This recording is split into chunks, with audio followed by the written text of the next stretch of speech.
Welcome back, Spokane, to another episode of EvoReal Talks. My name is Jessica Side, and I am here with my co-host, Matthew Side. We are. And I'm wearing special earrings today. Ooh, I usually only wear snowflakes. these at Christmas time, but we had a big snow here in Spokane, so I thought it was appropriate to... I thought it was going to be springtime. I know, I think we were all hoping that we were... Oh, I've never seen my son so disappointed about seeing snow. Yeah. He woke up It's in the very morning and he sad. was just like, no, not more snow. I think they've just been so, and it's so cold. It's not just that it's snow, it's that it's so cold outside. Because every day after school, he comes home and he goes outside and he plays by himself for, it can go on for like an hour. And it's just so cold outside that he's not really wanting to do that right now. Poor thing. Yeah. So before we get into the meat of what we're going to talk about today, which is going to be about listing your home and some three strategies. Three strategies? Three core strategies that you can use to make more money on your listing.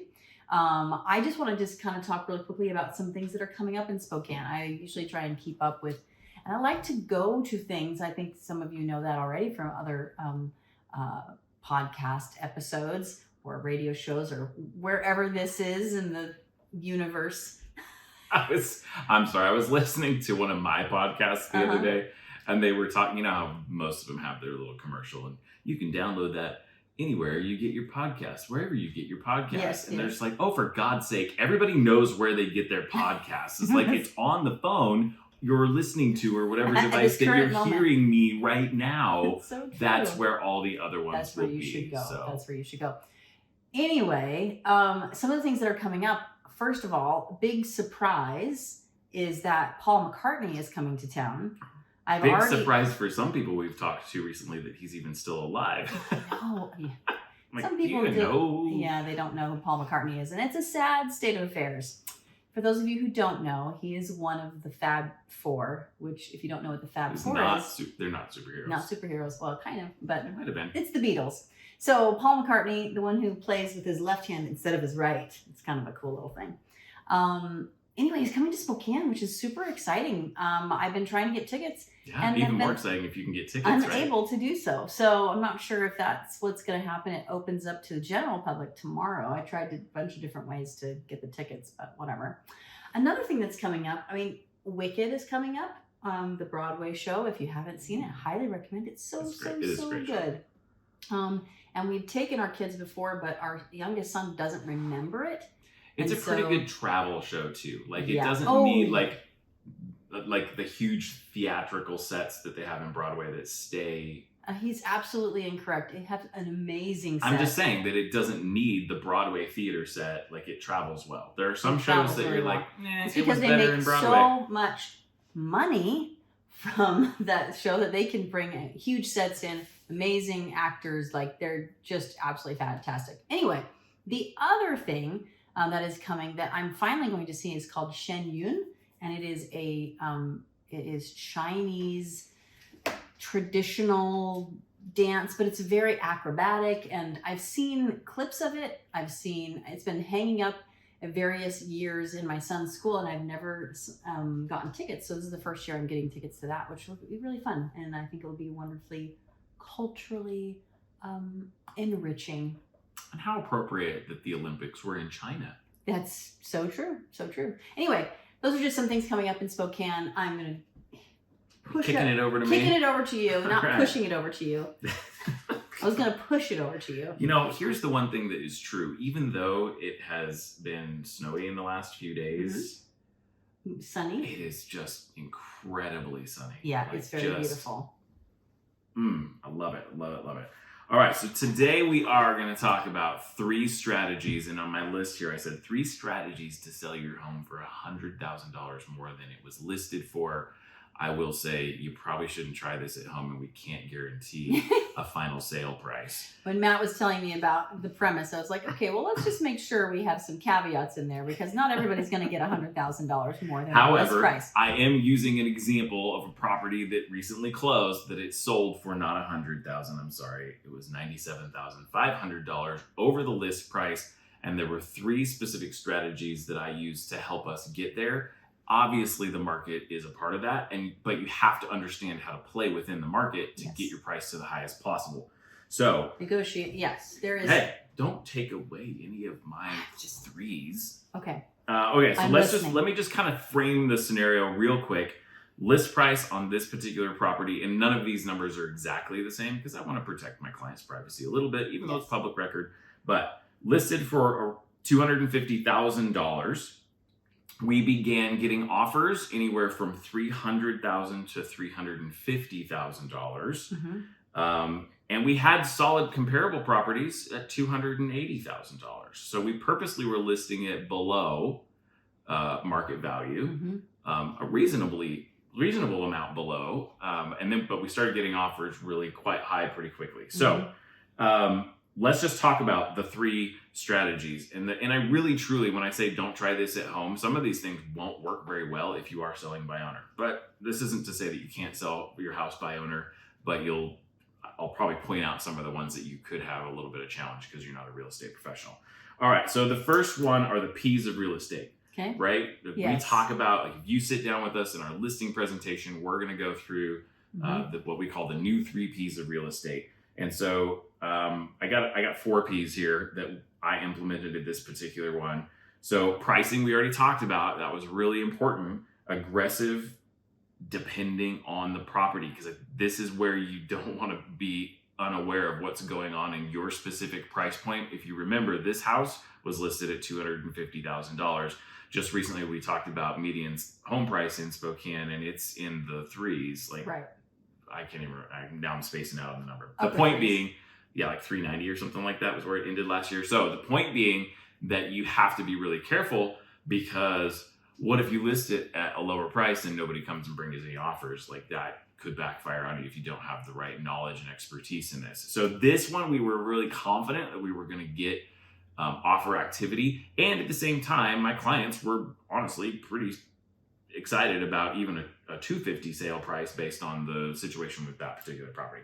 So pricing is critical, and understanding where you want to price that based on the property. Preparation is so important. Yes. And this particular listing, the sellers were willing to go in. They put in new flooring, new paint, they put in new light fixtures, and then they paid for staging. And those are 4 really, really important pieces. I mean, the light fixtures, $20 or so per fixture that's up on the ceiling. That just makes a property feel so much more updated. Yep. It really does make a huge difference. If there was one thing that I could tell people to do that is like very cheap but has a really good impact visually, it is lighting. Lighting's a big one. So they did those things. Which that's not a small investment, right? But it also isn't they weren't remodeling the kitchen. They did not do that. Sure. They just painted what needed to be painted, cleaned up, and did repairs. They did replace some of, there was an appliance that was a little bit rough, and the toilet was needing to be redone. So they just put in a new toilet, got a used stove, and put it in there. But they didn't renovate the whole thing. I think that's important to know. They put in some LVT flooring, which it dresses it up immediately, and people are looking at that as a value add because they're looking at that as it's going to last me so long, and my kids will be able to. And they didn't even do the whole plate. There was some reasonably decent hardwood floors. They didn't refinish them. They just cleaned those up. So anyway, preparation was really, really important. Can I say something about preparation? Yeah. Well, it's just interesting because a few years ago, I remember we were getting ready to list someone's house who we knew relatively well. And their attitude and anyone they would send to us was, well, the market's so good. Why do I really need to prepare? And so we were finding that people had this attitude of, well, the market's so good, I don't need to do anything and I can still get top dollar. And I remember us saying, we think you should do this, this, this, and this. And they did almost nothing. And the property sat on the market because there were so many other houses at this time, there were more houses on the market, but there were houses that just looked nicer and felt nicer when you walked in. So they ended up having to piecemeal that. They were like, oh, I guess I better do that. And I guess I better do that. So instead of being able to That's so important. Yeah. Part of it too is if you remember, the number of properties selling every year in Spokane has gone up every year for the last 3 years. It's not that there's no inventory. It's just that the best houses sell the fastest and sell for the most. And there's more buyers. And so you're still competing. And if I'm a buyer and I'm looking at two properties that are similar in the square footage, bedroom, bathroom, and those type of things, and one of them actually spent the time and money to put, like, that's the one I'm going to put an offer in on. And when we get to the next piece of it, when we're talking about one of the P's there, like, the more offers you have, the better. Yeah. Okay. So wait, before we finish this, I just want to also mention, as far as preparation goes, that if you prepare, okay, so here's the deal. We talk to sellers and we talk to buyers, right? Some of these podcasts and some of these, videos that we do are focused on sellers and some are focused on buyers. And the reality is, what we're telling buyers is, come on, lower your expectations a little bit. Like, don't. But what you should learn from that is it's really hard to get buyers to come down from their ideal Pinterest perfect home. And so if you can, who's buying houses right now, especially in that, well, in any level, like, they want to see perfection. That's what they see all day long on Facebook. So we're telling buyers, lower your expectations. And at the same time, we're telling sellers, if you want to sell to meet most of buyers' expectations, you got to do something about that. It's making it appealing to the greatest number of buyers. Correct. Because the reality is, if I'm representing a buyer, I'm like, this one over here that didn't take the time to fix it up, let's throw in a lowball offer and see what they'll take, because it's still sitting on market. Right. And so you don't want to be in that space as the seller. There you go. All right. So pricing and preparation. The third P that I want to go over is promotion. And if you don't have good pricing and you haven't done a good job preparing, the promotion cuts the legs out from under that. So online promotion, we did a huge amount of online promotion with this, and that's paid advertising and targeted ads through online paid advertising. But we also did open houses that initial weekend, which allowed for us to market to the neighborhood and get a significant number of people through the property. We literally, on this particular property, we got over 80 showings on the property. And part of that was because we had open houses, because there was no way, I think we only had about 67 or 68 actual scheduled showings, but we were able to get an additional 20 plus people through because of the open houses and all of the energy and excitement around that. Well, and not just that. When you talk about open houses, you're talking signs and flags and advertising just to get people to come through. And what it does is it gets several people through at once, because you only have 24 hours in a day, and 12 of those are not time when people can walk through the house. And so you got to be able to stack those people, and then using the open house to be able to get even more people through. So, all right. So the fourth one is persistent negotiation. And this takes a ton of work, and not everybody is willing to do this. Like, not all brokers are willing to do this. Not all for sale by owner sellers are willing to do this. But the point being that, I mean, you probably remember, it wasn't that many weeks ago. Yes, like it was 2 straight days, solid days of the negotiations, and like bringing this offer in and encouraging an offer over here, because it comes back to that excitement around the more people that are interested in that property. And that's what I was talking about a minute ago. Like, the reason you want to prepare and promote that and get excitement around it is because if you get 2 offers, like, that's all right. That's good. I mean, that's better than 0 offers. Sure. But if you can get what we had, which was 26 offers in a 72-hour period, like, that's masterful. Like, that's the best you can possibly imagine, because now some of those initial offers, they quickly moved out, but we were able to leverage what we had on the table to bring other offers higher up. And this is the artistic piece of negotiation, because you don't want to just jump out and say, well, if we don't have anything above 280, then that's not going to work for us.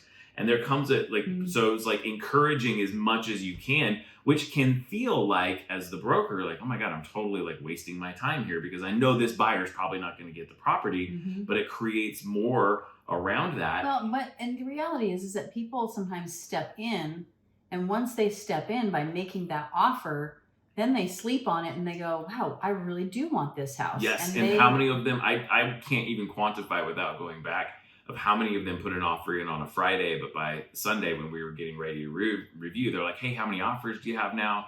And I was able to go back out to them and say, hey, if this is important to your client, you guys might want to reconsider if this is truly your highest and best offer. And I will just mention, right? And there are good realtors and there are not so good realtors, and also sometimes known as bad realtors. Well, I'm just saying that they, maybe they value their time more than you. No, I'm just saying that it's a lot of time and effort, right? Away from your family on a weekend to be able to do this and not just go, well, send me what you got, and then just go, whatever I get, that's what I'm going to send to my seller, right? Instead of, I'm going to get these things and then I'm going to see how much more I can get for them. I mean, that is definitely. Well, the other thing that begins to happen in the world of offers is escalations, right? So you have one buyer that says, hey, I will beat all offers up to this dollar amount and beat them by this difference, right? So let's say somebody says in this scenario, I'll go up to $300,000 and I'll beat anybody that has a higher offer up to $300,000 by $1,000. Well, if I don't do a good job of collecting offers, I might not have a $300,000 offer to escalate that offer up to, right? So, and that was in this scenario, one of the reasons that it sold for so much is because there was somebody that like threw this crazy offer out there that I was like, I'm sorry, did they screw the first number up? But it engaged another buyer that ended up being the one buying the property in such a way that it pulled that offer higher because of an escalation. And so encouraging those offers and persistent negotiation. It's being active. It's being active in the process and not just letting the process roll over you as the realtor and just being someone who pushes paper from one side to the other. Like, that is not our job. Yeah. All right. So that's strategy number one. It's a bunch of work because it takes a lot of preparation on the front end. It takes a lot of effort in the middle of it, and then negotiation that gets us to the point of actually finding the highest and best offer and all that goes into that, which we're not going to talk about today. Strategy number two. Oh, wow. I thought we were done with strategies one, that's 2, strategy and 3. number one. Oh, boy. Okay. I'm ready. I'm ready. Boring you? Let's Or hear it. stop boring her already? Come on, this is exciting stuff. It's very exciting. Downside insurance. Okay. So this particular, 347 was the winning offer in this particular situation, right? Okay. Downside insurance. So who cares if they're willing to pay $347,000 if the appraisal comes in at $300? Sure. And here's the deal that banks, if it's not a cash buyer, and this was not a cash buyer, if it's not a cash buyer, then that offer price isn't relevant to the final sale price because there's an appraisal contingency. Right. And unless they waive it, but most people won't. Mm-hmm. So downside insurance, which is additional down payment. So we negotiated not just sale price, but like, hey, the other thing that's going to be really important for this particular client is to know what sort of additional down money your client can bring to the table. Because great, you're willing to pay $347, right? But worst case scenario, are we all the way back down at $250 because that's where the appraisal comes in, right? So this particular offer, we were able to negotiate a $50,000 additional down payment, which is huge. So now my clients and I are like, okay, well, where are we at? Because we had cash offers too. Sure. And so the cash offers don't need to deal with that. So now we're looking at like worst case scenario, if our appraisal comes in at this lower amount, but they're willing to go $50,000 above that, does it make it worth not accepting a cash offer? Right. So downside insurance is really, really important to actually getting the money in your bank, because the offer is not relevant. It's what it's like the money at closing that makes all the difference. Yeah.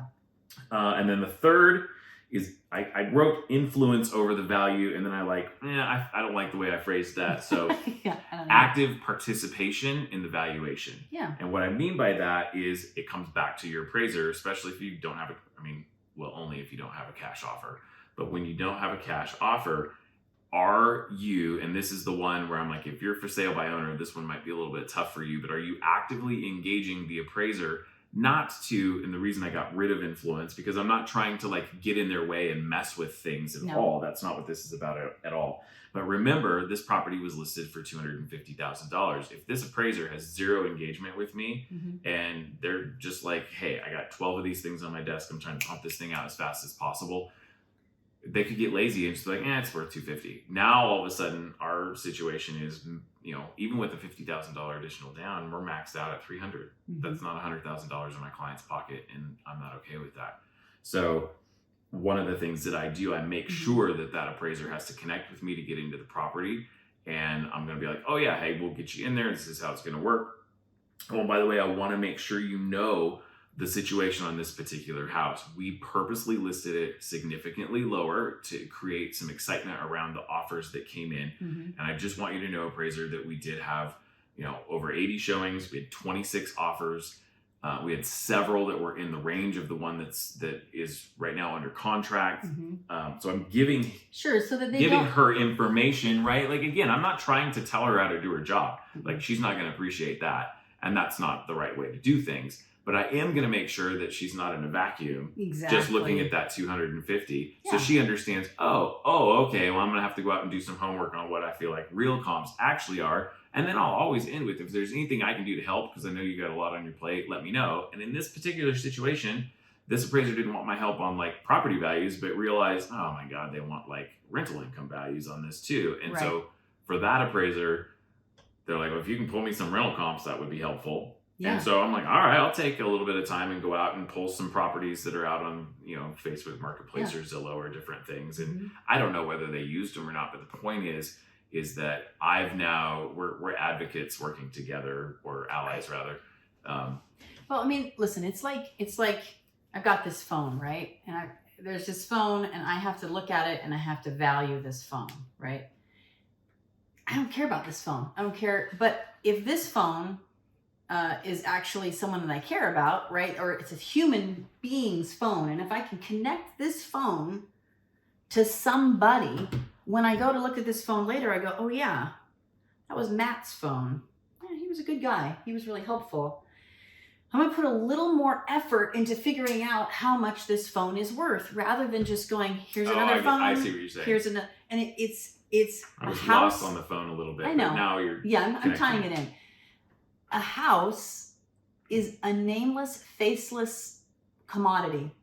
And when you personalize it and you give them as much information as you can, again, real, solid, factual information, not trying to influence it, like you said, but just trying to make sure she knows everything about this, right? Sometimes I will give sometimes I will give an appraiser like a list of the repairs, or maybe not repairs, the things that were done, and maybe even how much those things cost, because they might not realize, wow, they really spent a lot of extra money. Those are some things I brought up too, right? Right.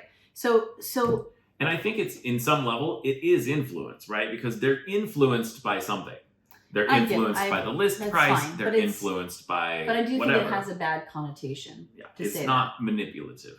It's not that. And I think that what I tell my agents when I'm teaching them about appraisals and how to kind of help that situation is I just remind them, remember, they're not an inspector. They don't spend 2 hours at the house. They spend like 10 minutes at the most. Like picture. They look around the outside. They got their laser things they put up against the wall, and they ping it over there, and it tells them the distance. And it is fast. And they might be doing 12 of those in a day. Then they go home at night and they've got all these addresses in front of them and a bunch of data, just being connected somehow, like, oh, this is my daughter's phone. I care about this. It just makes it more personal. And I think we're all human beings. Important part. I mean, honestly, real estate brokers out there and real estate agents out there can learn from this video and podcast on how to do a better job for their clients. Yeah. So it takes effort, it takes energy, it's going to take time. Because I could have absolutely put it on the market at that 250 price. Probably would have got quite a few offers. We could have selected one that was reasonably well structured. And however, I guarantee that we got tens of thousands of dollars more simply because of the engagement that I brought to it than if we had just kind of passively accepted what was being brought in. Guaranteed. I know. I feel like you're making fun. Like, he's so amazing. Aww. She's mocking me right now. She's mocking me. I do think he's pretty great, but whatever. All right, that's what I got. Those are your 3 listing strategies to make $100,000 on your next sale. Everybody, there's the little fine print that says, cannot guarantee final sale price. Everybody, thank you so much for being here. We hope you have a fantastic week, and we hope the snow melts quickly so people can... don't. Why not? I love the snow. We're going to go skiing. Listen, for those of you who have children who want to play outside and ride their bikes, I hope that the streets become clear for you soon. Get them a fat tire bike and they can bike in the snow. If you have questions about real estate, give us a call, 509-62-HOUSE. You can reach out to us on our social media, Facebook and all the other places, and we'll see you next time. Bye, everybody. Bye.